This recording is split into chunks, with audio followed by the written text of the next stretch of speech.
रायपुर में रहता था एक लड़का। मधुर उसका नाम था। जितना मीठा था मन उतना ही सच्चा। बचपन से ही आंखों में एक सपना था, अपने पापा की तरह खेतों में नहीं बल्कि किताबों में भविष्य बोना है।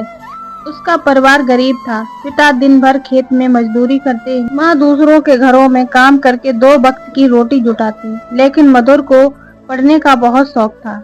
पुरानी किताबें, फटे नोट्स और किसी के फेंके हुए पेन से ही अपनी वह दुनिया बना लेता। गांव में स्कूल सिर्फ 8वीं तक था। उसके आगे पढ़ने के लिए शहर जाना पड़ता, मगर शहर भेजना, किराया देना और किताबें लेना, ये सब उनके बस से बाहर था।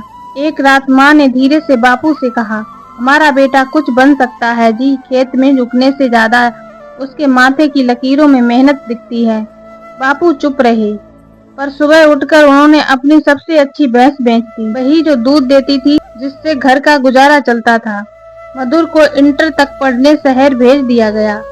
हॉस्टल तो दूर हुए, मंदिर के पीछे एक टूटी झोपड़ी में रहा।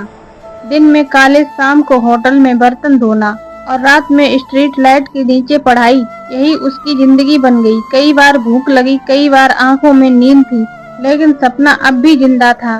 दूसरे साल उसने बीएससी टॉप किया। गांव में किसी को समझ नहीं आया कि टॉप का मतलब क्या होता है, लेकिन जब गांव की चाय की दुकान पर अखबार में उसका नाम छपा, उसकी आंखों में गर्व था। कुछ साल बाद मधुर एक सरकारी अफसर बनकर गांव लौटा, उसी मिट्टी में पैर रखे जिस पर नंगे पांव चलकर वह बड़े सपने देखता था।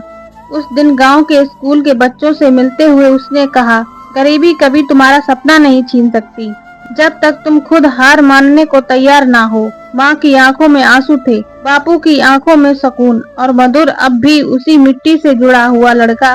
बस उसके पाँव में जूते थे और आंखों में उम्मीद बांटने का हौसला।